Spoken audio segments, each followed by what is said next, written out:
Hi everyone, welcome back to Beyond, the channel that helps IB students push beyond the syllabus and truly understand what they're learning. Our goal is to make tough IB concepts easier and more engaging, so you can approach your exams with confidence. Today we're diving into an important topic for psychology and other subjects, correlation and causation. Let's start by unpacking what correlation actually means. Correlation is all about measuring how pairs of related values change together. For example, if as one variable goes up, so does the other. That's a positive correlation. If one increases while the other decreases, it's a negative correlation. There are also curvilinear relationships, where the relationship changes direction, like one variable increasing up to a point before it starts to decrease. Next, let's look at the difference between experimental and correlational research methods. In experiments, researchers manipulate an independent variable to see its effect on a dependent variable. This allows them to test cause and effect relationships under controlled conditions, so they have high internal validity. Correlational research, on the other hand, simply looks at associations without manipulating variables.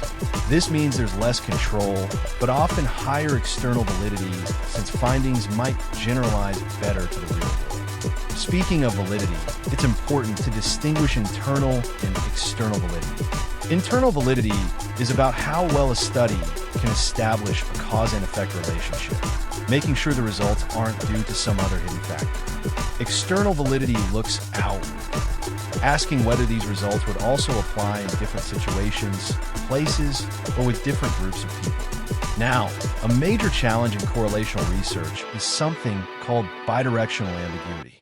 This happens when we can't tell which variable is affecting the other. For example, does stress cause poor sleep, or does poor sleep cause stress?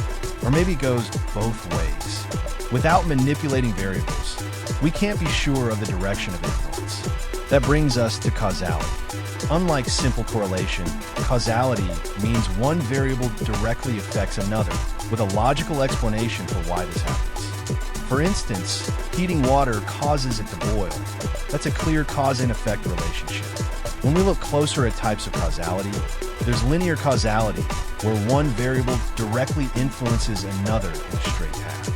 Think of it like variable A causes a change in variable B under controlled conditions. It's straightforward and often what we aim to establish in experiments.